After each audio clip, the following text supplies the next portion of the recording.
got it.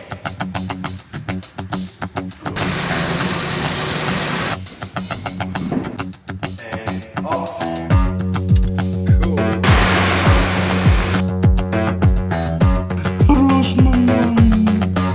Audrey and I are sadly leaving. Hey team, okay, yesterday I got the booster servos in. You can probably see them up in here. While I was at it, I ripped out the old brake lines and ran a new Spaghetti's breakfast up in there. So I know all the brake lines are all sweet. I've since run out of brake cables, so I can't do the entire truck yet.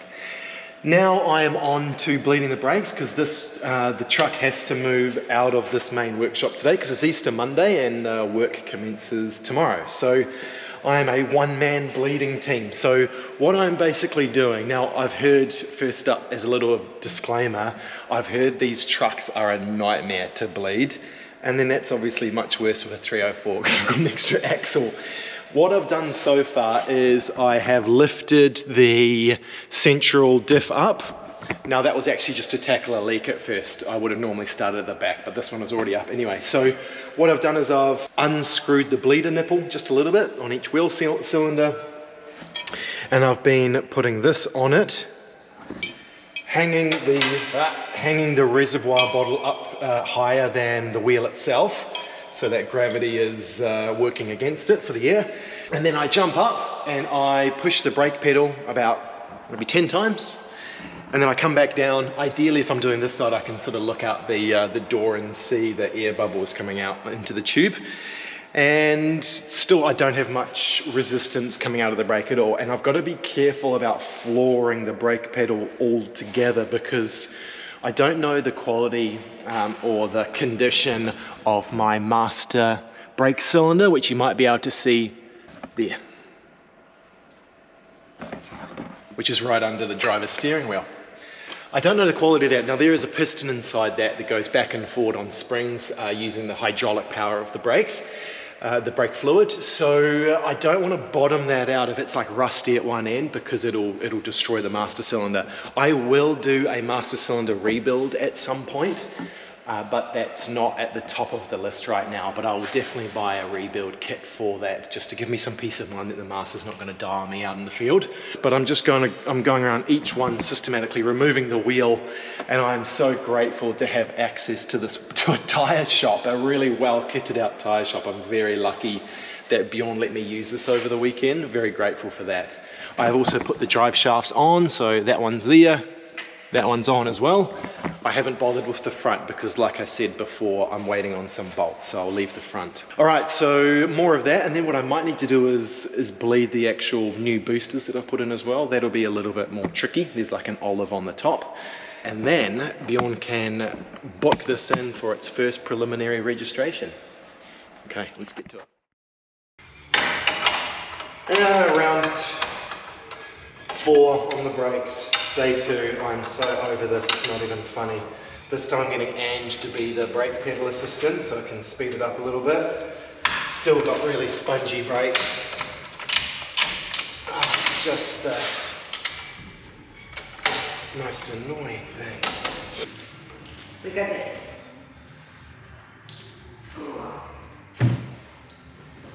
Okay, so do the brake pedal thing twice.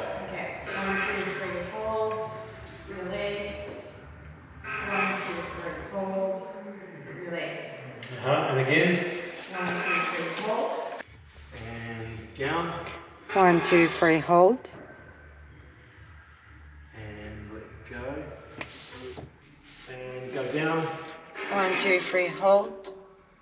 Hold it. Yep. And off. Off. And press. 1, 2, 3, hold. Does that brake reservoir still look full? Can you tap that left one?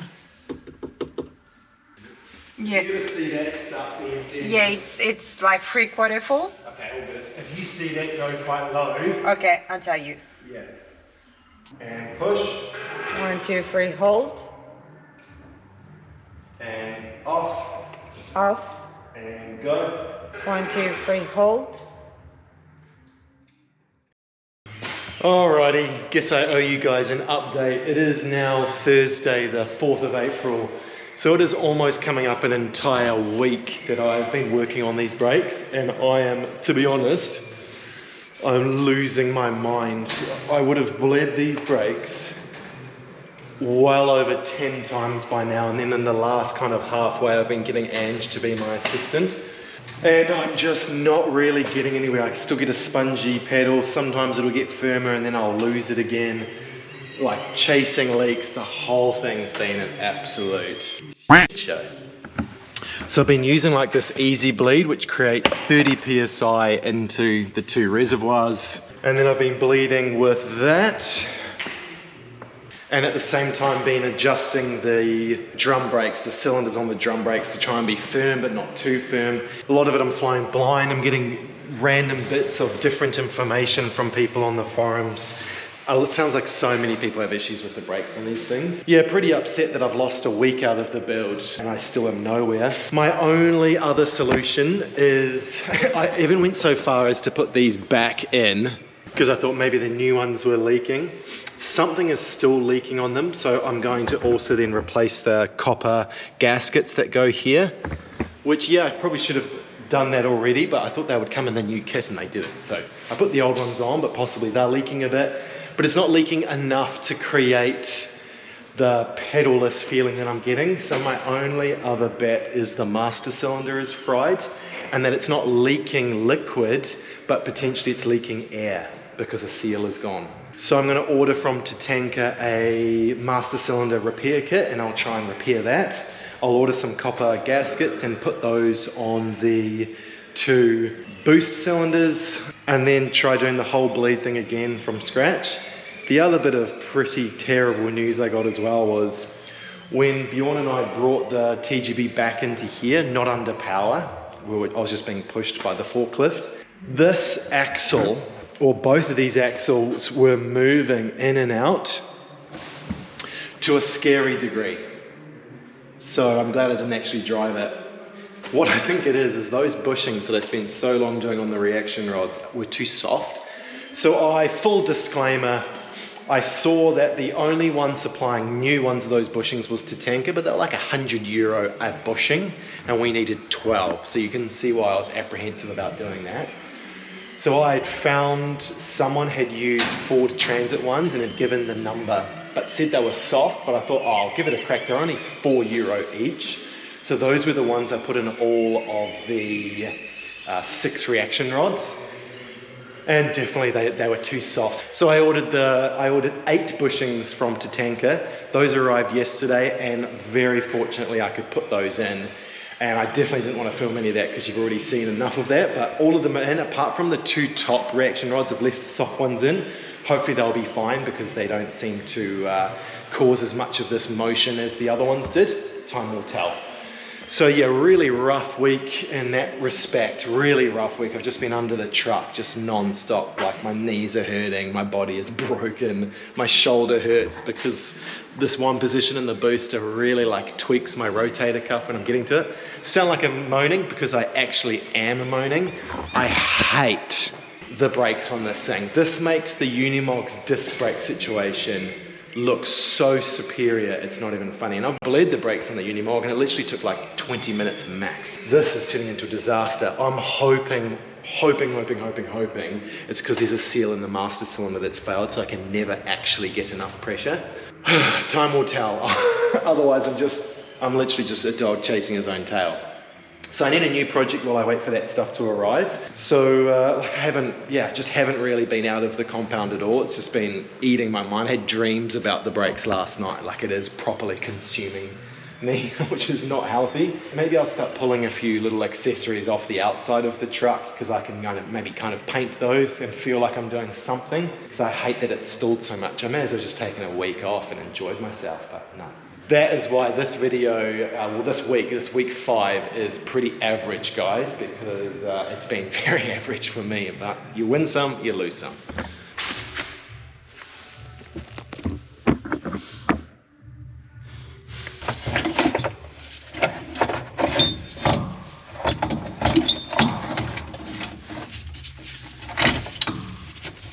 master cylinder.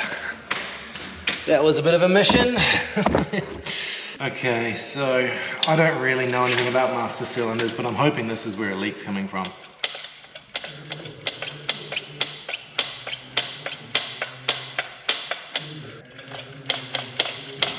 I reckon it's sucking air. It comes out all foamy. I reckon we've got an air leak, pal. I don't know who Pal is, by the way. Maybe that's you guys, maybe that's the master cylinder. I've lost my mind. I've lost my mind. So, the reason I'm rushing is I need to let Tatanka know by 4 PM today they will do me a favour and send me whatever I need. But I'm not going to know until I pull this bad boy apart. Okay.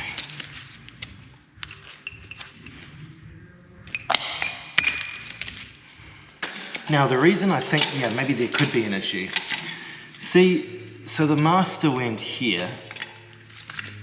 That shaft came out of the back like so. If it was leaking, which it kind of looked like it was a bit, it would be running here, which it looks pretty gross in there and a bit rusty. And it would run down here, which it has taken the paint off. That's why it's red. That'll be the primer underneath. And it has rusted the pedal a bit. So there is a possibility this went quite some time ago. And that's what we're dealing with. It looks pretty old, doesn't it? Okay, a little update on the master cylinder. I have managed to get it apart. So if you're wondering what a master cylinder is or does, so your master often in a lot of vehicles will have the reservoir, so where all the fluid goes, actually connected to the master. This one, it's got 2 remote reservoirs because there are 2 different brake circuits and they run out of these holes here. I've just plugged them with a little bit of brake line which is closed off, and these plugs have saved my butt because I've had to use that all over the truck. It's basically just some old connections that I've just cinched the ends of, and I'll take those with me on our travels because they are a really good like stopgap if something fails in your brake system. Okay, so the fluid runs in to the master cylinder, and then you've also got these here. That is your vacuum, so that creates pressure, and my vacuum is created from not only the engine but also those 2 boosters that I installed. They increase the brake pressure, the brake, it's actually a vacuum, it's not a push, it's a pull. This is the spring setup inside the master cylinder, so that kind of goes like so. And then when you push the pedal, it pushes a rod which compresses the spring and pumps pressure against the fluid, I guess. So you're moving the fluid around, you're pressurizing the fluid. And if you've got any air lines or air pockets in your brake system, you'll feel it in the pedal, it'll go soft because it basically can't create any of that pressure with the fluid, which is technically just a hydraulic fluid. So what I'm hoping, and I don't know enough about master cylinders to know if this is correct or not, by the time this video releases I'll hopefully have an answer anyway, but I am hoping these seals here aren't really working effectively and they're pulling air in.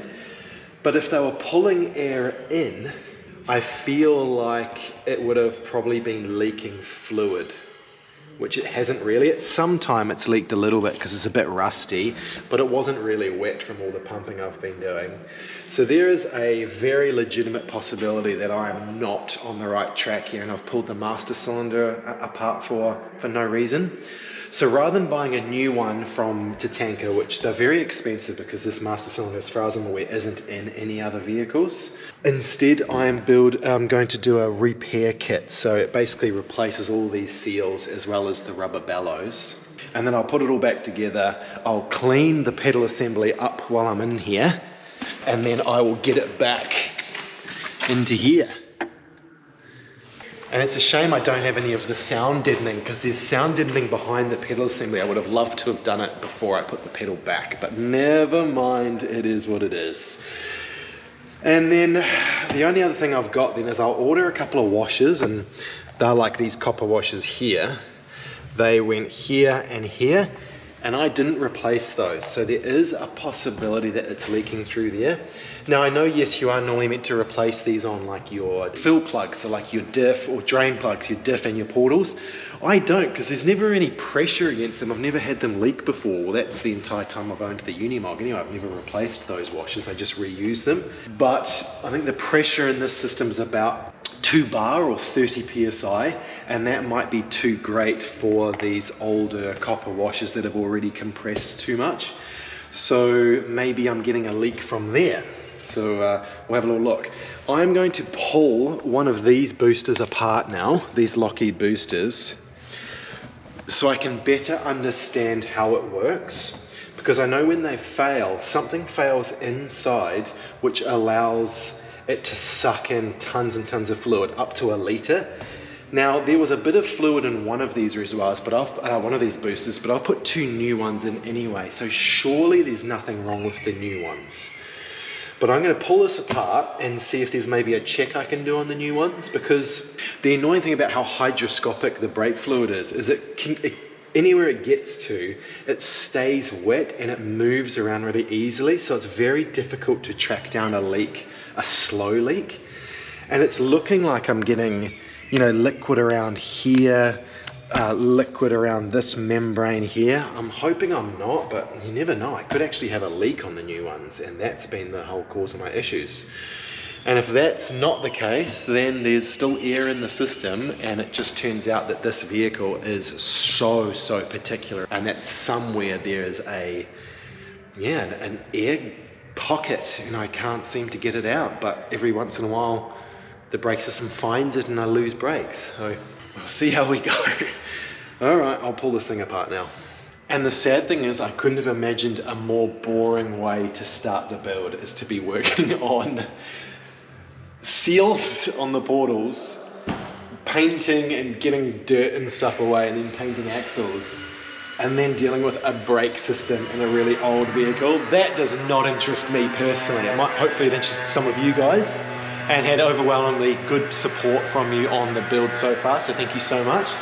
Please bear with me, it is going to get much more exciting, and I'm starting to feel a bit bleh because of this brake system. It's soaking up so much of my time and money. Hopefully I can get on top of it soon, and that's it, done.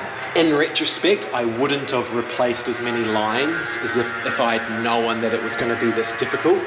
But yeah, it'll get better. It'll definitely get better. But man, I guess it's good to get the really boring, cruddy stuff out of the way first. Okay, we've pulled the booster apart now. So this is a similar kind of diaphragm to what's on the top of the diffs, how with a vacuum it engages the diff lock. And the entire thing, the reason there's quite a large volume to it is there's a spring behind there, and that helps create vacuum, so it helps pressurize the entire brake system. And of course there are 2 of them. In retrospect, probably didn't have to replace either of these. They were probably fine, but it was just one of those things where I ordered them from Australia. I wanted to be proactive about it and just get it done. If I'm still having trouble with the new ones after the new master cylinder is, and I've tried bleeding and stuff, then at the very last resort I'll put these ones back in for a 3rd time and see if I can get things to work a bit better that way. But I would say the new ones have got up fine. It's very unlikely that both would be faulty. Put it back together, it all seems pretty fine to me. But it's good to kind of know how things work. Same with the master cylinder. I never really knew what a master cylinder was. I knew what it did, but I didn't know how it operated. So at least I'm learning as we go here, and hopefully maybe even teaching a few of you guys how it works. Please don't take my info for gospel, but at least here you can kind of see what you're in for if you pull your own one apart. And I don't know how much more work I'll do today. I'm a bit down about the whole brake system, but I'll try and pick myself back up again.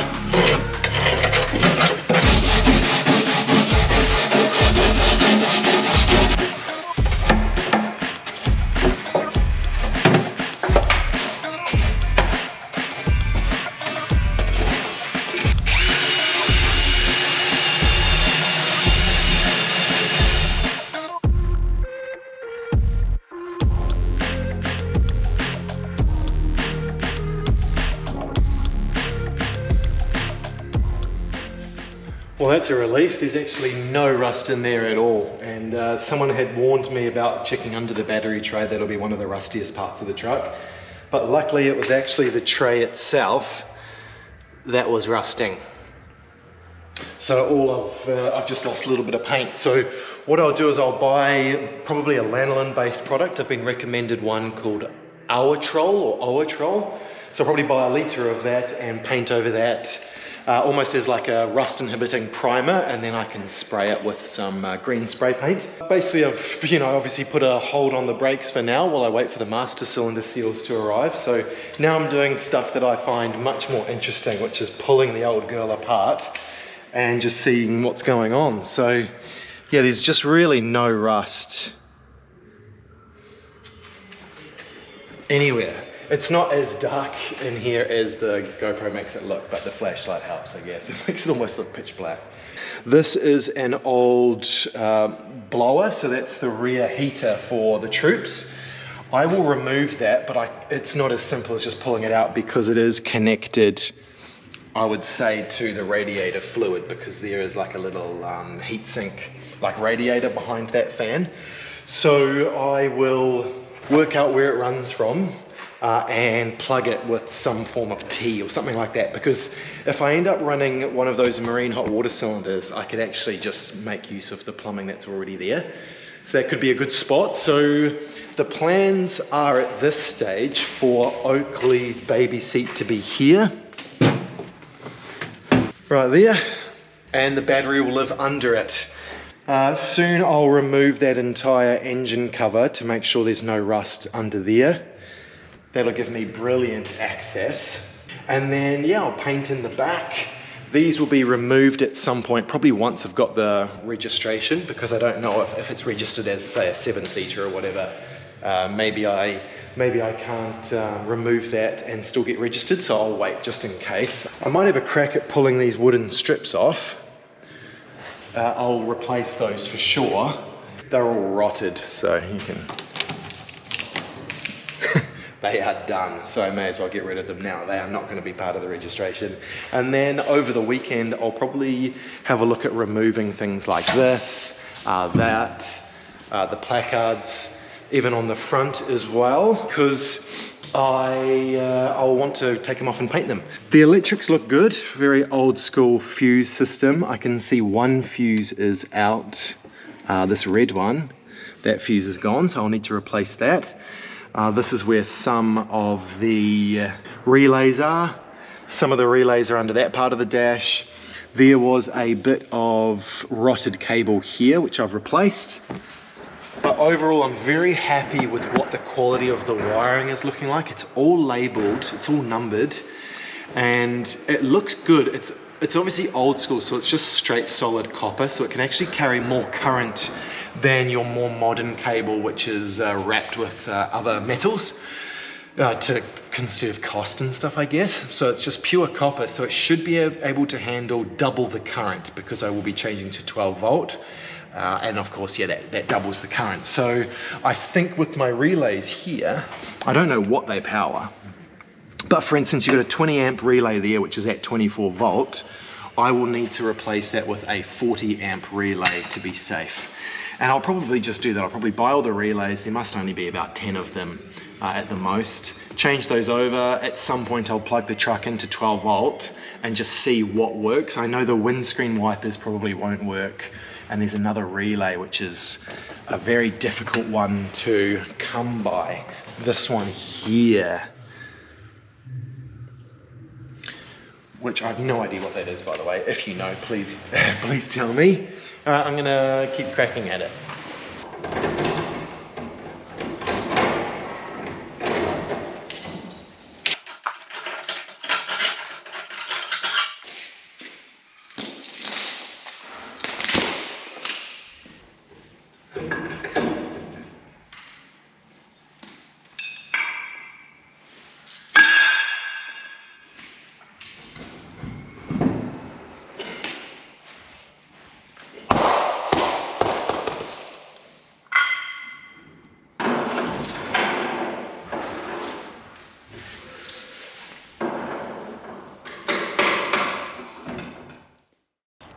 Today's the day. Well, I better put my money where my mouth is then. 100 people have spoken. Oh, hate you all.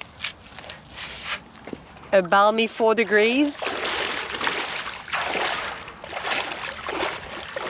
Good luck.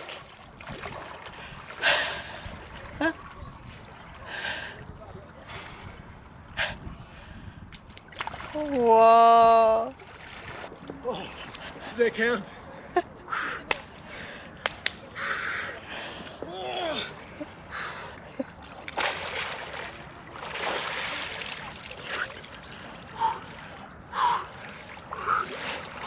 Oh, it hurts. Oh, it hurts. Oh. It hurts. It hurts so much. Oh. I can find your towel. Yes, I did it. Oh. Nice job. Oh. All right, Angie next and then Oaks. Unfortunately, I've got a good excuse to not do it. I'm actually quite sick. But maybe I should, in the next few months, do it. Once I get better. Yeah, I'm really bad with cold water, so I don't think I'll do very well. But yeah, maybe I should. All right, if we get 200 people saying I should. No, get 50 people.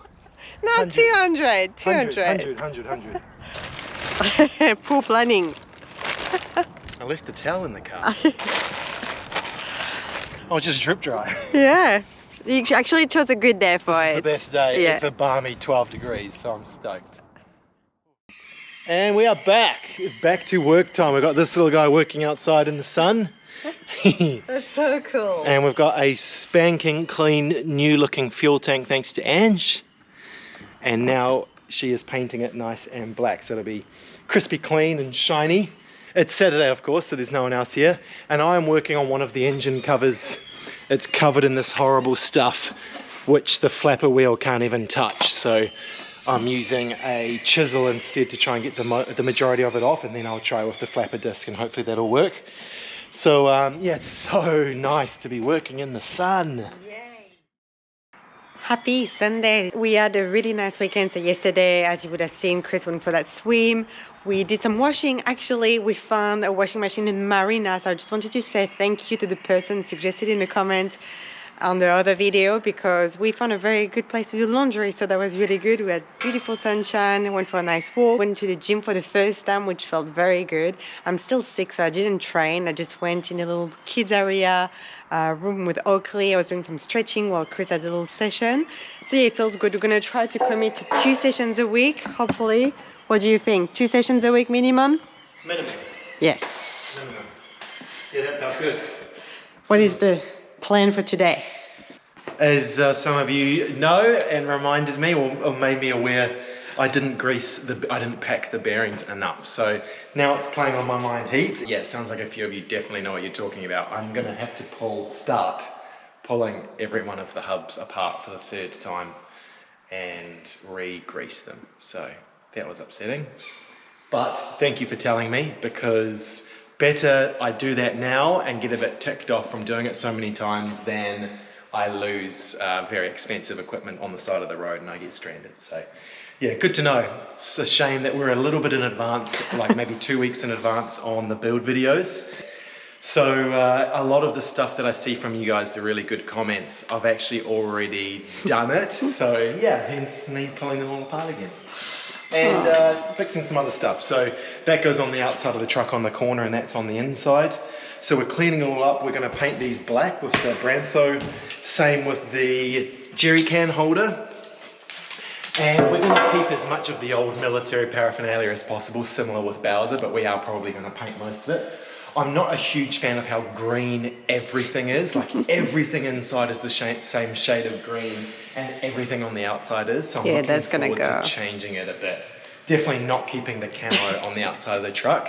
Similar with Bowser, I don't want to be driving a really obvious army truck around the world for a lot of reasons. So it'll definitely get painted, even though the camo's cool, but the paint job that we're going to do is going to be cooler.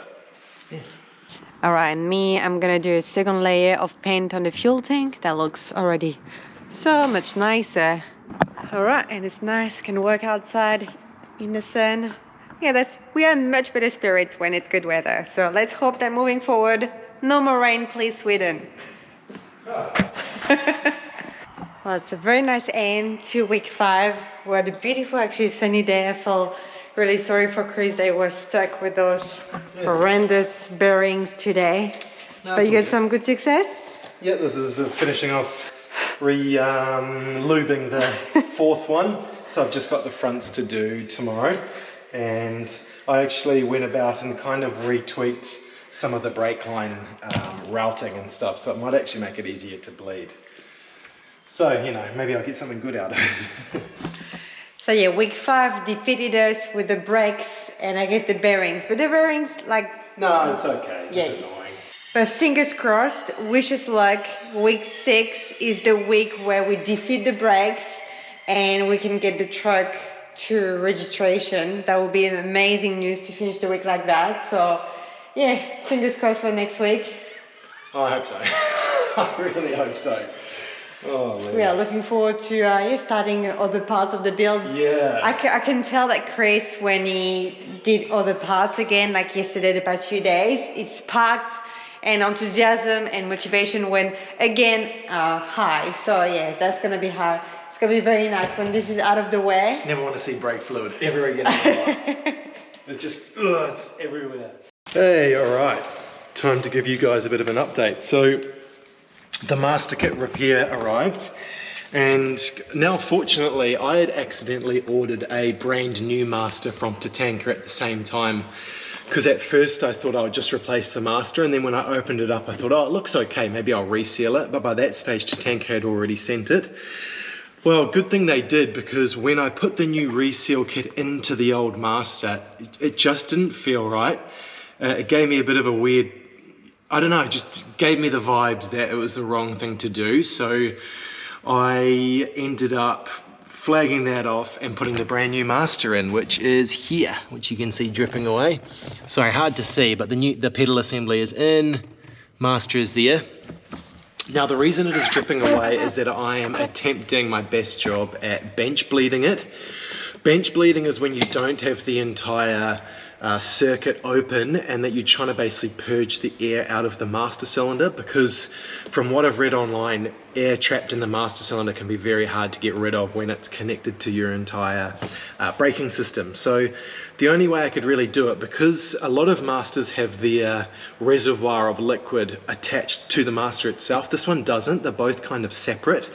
So rather than doing it on the bench per se, I'm doing it in here. So I've tried to plug, get the light going, the 2 exit holes as best I can, but there's so much pressure that it's still forcing liquid out of there.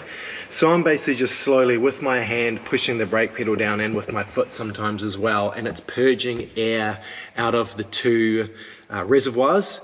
And I might not be able to get all of it out with this method, but at least I'll be able to get the majority of the air out. So I went from completely 0 resistance on the pedal to now about half resistance. Well, half of the travel is gone when I just push it with my hand. So that's good, so something's working. And then it'll be very messy because I'll have to take off those plugs and put the actual lines back in, which are these ones here.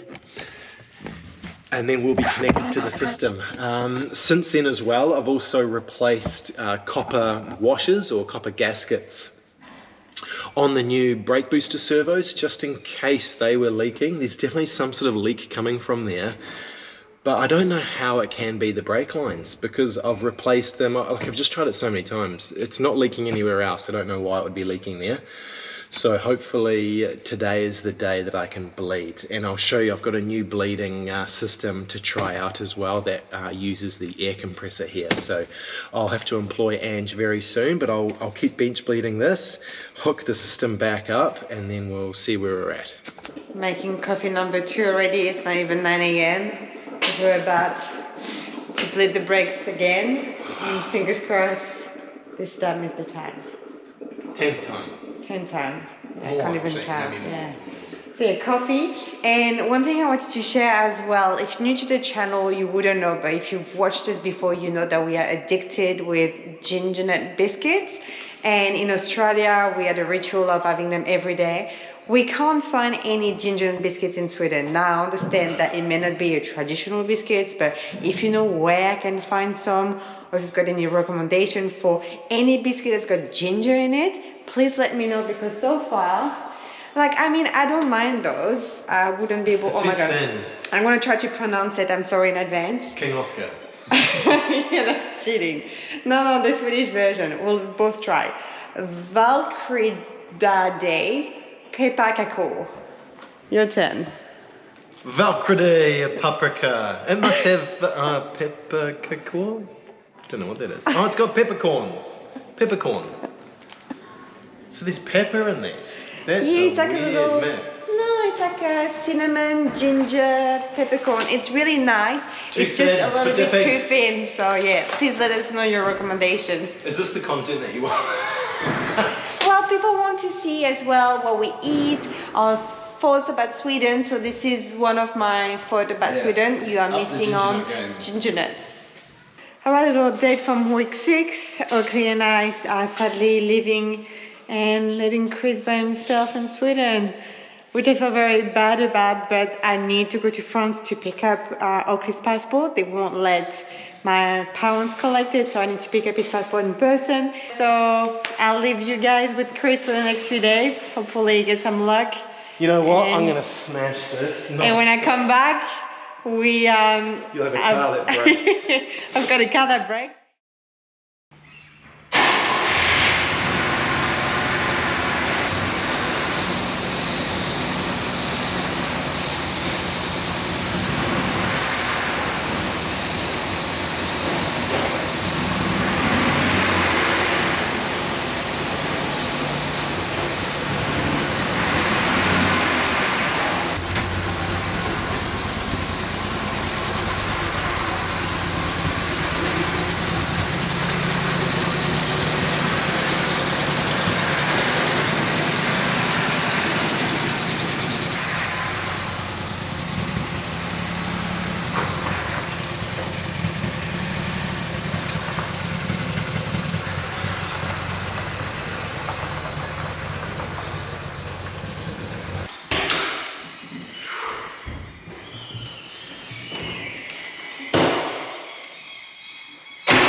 Intermittent. I think it's the vacuum leak on the boosters.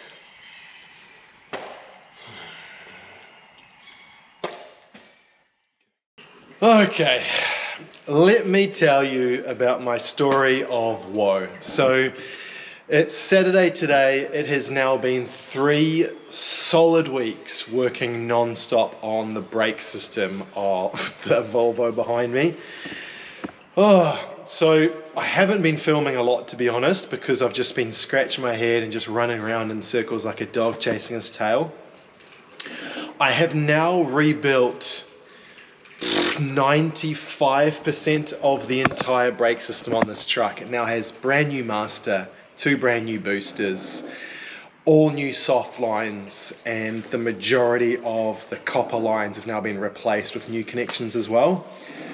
I have not been able to get a solid pedal, and I have not been able to stop fluid leak from the new boosters. So I've been assuming that I've been doing something wrong. I've been asking for people's advice. I've been doing just non-stop long days. This is a moan, as you can tell, because I am a bit upset. So what has ended up happening, which I've finally ascertained, there was no issue with the master, but it is replaced anyway. I'm still getting the exact same pedal feel as before. I've done all different types of bleeding arrangements. I have strapped the drums So I've strapped the shoes so that the cylinders are compressed, try and get as much air out of the lines as possible.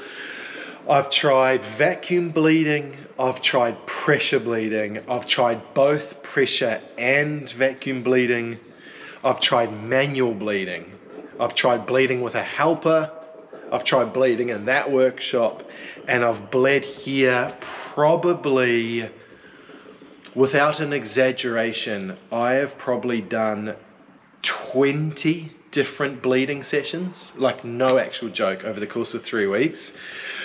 Tires off, on jack stands, setting it, then luckily yes, I actually got to drive the Volvo for a bit, and it would only break on the second time. What I finally ascertained, now that I know a lot more information, the 2 old boosters were leaking vacuum. So whenever I would push the pedal in, the RPMs of the truck would drastically increase, and I guess the fuel air mixture would get rich, and the smell in here was terrible. It gave me such a bad headache because it just doesn't vent well enough while I was doing it. That didn't really help, but when I get boost, vac pressure, it allows me to bleed the brakes a little bit better. So I was, you know, engine on, bleeding, engine off, engine on, bleeding, still getting lots of leaking from the boosters. I then swapped to the new boosters as well. This has happened maybe 4 times now, and getting to these boosters is really difficult. It's not fun. I get covered in brake fluid. New boosters went in, still vacuum leak, because I now know how to properly test it. And finally I am vindicated. Last night I put tissue under all 4 connections that I made. And I've remade these 4 times as well, so all new copper lines. I've even run them in a completely different scenario than the original TGB setup, because I think it's a superior way that I've run them, in that I can get to the boosters easier from when I'm in the driver's seat. I can reach down and I can tighten everything. Whereas before, some you could tighten on the top, others you had to be underneath the truck, and it was tweaking my rotator cuff trying to get to this position on the lowest booster. So yeah, not fun, guys. So I put the new ones back in, fluid leak, vac leak, took them out, old ones in, same thing, took them out, new ones in. Now the new ones are in, but yeah, vindicated, because last night I put tissue under all 4 connections, no fluid on the tissue paper, but fluid on the floor, because I put a cardboard sheet down. So the gaskets of the new boosters, which I think Ange and I spent 400 to 450 euro on these 2 boosters from a company called Octagon Parts in the Netherlands, which unfortunately was recommended on the Volvo forum. It was one of the only purchases I have made on this build so far that I did not do my own research on. I took others' advice and I preemptively bought them. So yeah, very much regretting that now, because it's cost money and so much time, and so much of my enthusiasm for this build is just leached out like the hydraulic fluid. Check my hands out. So that's like all the skin has peeled off. Because when you wear the gloves, if any fluid gets in it, it sits there, and then because it's a hygroscopic liquid, it just pulls all the moisture out of your hands. So I look like I've got 100-year-old hands now. They actually gross me out, and it takes a bit to gross me out. So my next port of call is I'm stopping the brake bleeding this weekend. I need a break from it, because I think what's happening is the boosters are A, letting in air, B, letting fluid out, and C, letting vacuum boost leak. So I'm going to order 2 rebuild kits of the original Lockheed brake boosters, and I'm going to rebuild both those old original bulletproof ones, put those back in for the last time, and then try rebleeding everything again. And then I have a few more techniques that I can try. But when I had like glass bottles with clear hoses connected to every bleed nipple around the truck, that was by far the most superior way for me bleeding so far, because I could really see what was going on. And on one side, the driver's side of the truck, I could actually press the pedal by myself and look out and see if there was any air bubbles coming out. So That's been really helpful. But yeah, God. So today I'm gutting the back of the truck, which is a really nice feeling to do something different for a change. So hopefully my spirits will rise, I will fix the brakes, I'll get it sorted, and then I can get this vehicle registered. So a few things I haven't filled you in on. So that is a ton of sound deadening. I may open that this weekend. That's very exciting. We've waited a long time for that to arrive. So I can potentially start sound deadening some stuff. It would have been really nice when the whole pedal assembly was out when I was doing the master. It would have been really good to have had that, to have put behind the pedal assembly. It's going to be a real bugger to pull out now, but that's okay. Here we have, basically it's like a stretcher rack. That came from the back, and that was for the lads to sleep, of course, or maybe even if someone was injured, if they didn't have an ambulance, they could lay them out down in there. And then we had two more stretcher assemblies over the rear seats. So yeah, it's starting to look a bit more like a platform that we can turn into a camper. I'll pull this out soon. Yeah, very cool. So this is the old stuff. There was no sound deadening, just this old 3mm. It's like an MDF wood. And of course, as soon as it gets moisture in it, it warps when it's this thin. And yeah, it is very much like an MDF. It's like almost cardboard glued together bits. So not high quality stuff, but actually impressive it's lasted this long. Really, like quite impressive. What else? I'm finding some couple of NATO rounds. So your 5.56 NATO round. This was tucked in somewhere. A little souvenir. And yeah, it feels good to be pulling that apart. I'll do some painting. Ange did these not too long ago. She's kind of started on a few things. So yeah, I'll do that this weekend. Yeah, hopefully that'll, like, look, it looks like we've got a chemistry set going on. Okay, so I'll carry on.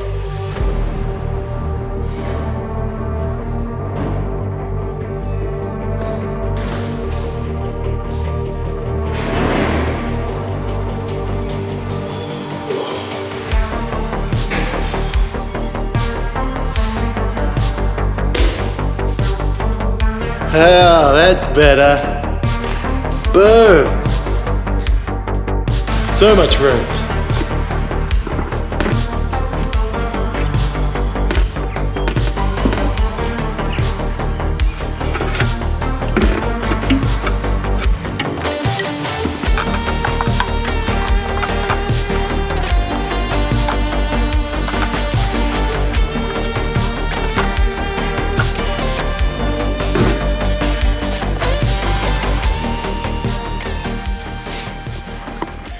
So far, that is the best excuse for sound and heat deadening I've seen in the TGB so far.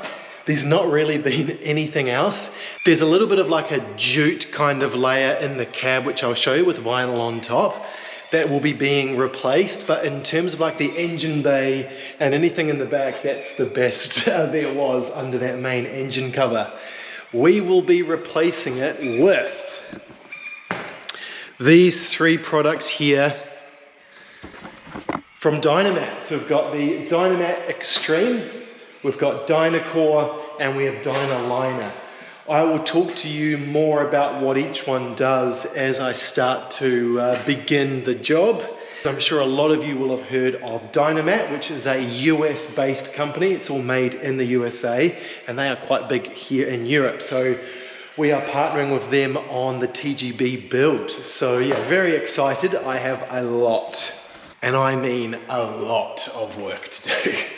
And in all honesty, I really didn't really like that job on the Unimog. Ange quite enjoyed it. She found it quite therapeutic. Me, not so much, because I was having to cut there. It was like a really difficult jigsaw puzzle. Anyway, I think the TGB will be a bit easier than the Mog will be.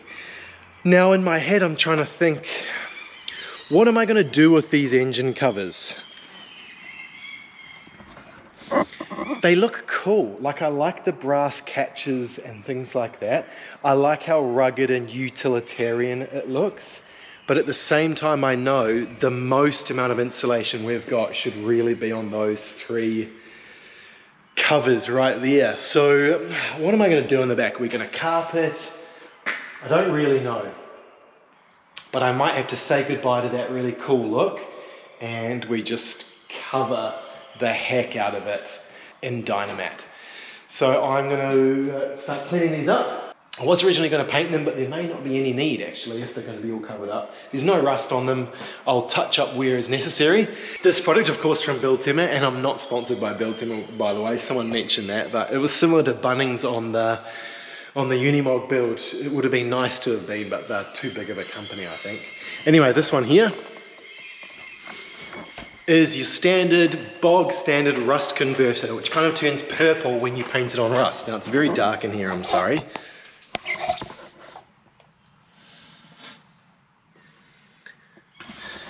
So that was the patch under the battery tray, and this corner here, that was apparently where the snow chains were kept on the long bodies. On the ambulance version, things like that, they've got a triangular box which sits here. Something I might actually try and retrofit onto this, by the way, because that's a handy little toolbox to have on either side. But that's where the snow chains were, and it's created surface rust there. So I've cleaned it all up with the drill, painted it with that rust converter, which also acts as a primer, and then I'll paint that over with something. Not too sure in terms of the paint. I want to try and keep most of it green, even if it's going to be covered in sound insulation. I've got a couple of cans of spray paint, which Bjorn has just let me kind of test out. They seem to be a similar color to what's going on the inside, but they're gloss, so they actually stand out quite atrociously. I need something matte. This is all completely matte. So what I might do is just buy a green spray paint and just spray it over, because at the end of the day, this is probably never going to see the light of day again. So as long as it's not going to rust underneath any kind of sound deadening, I will be happy with that. All right, let's begin.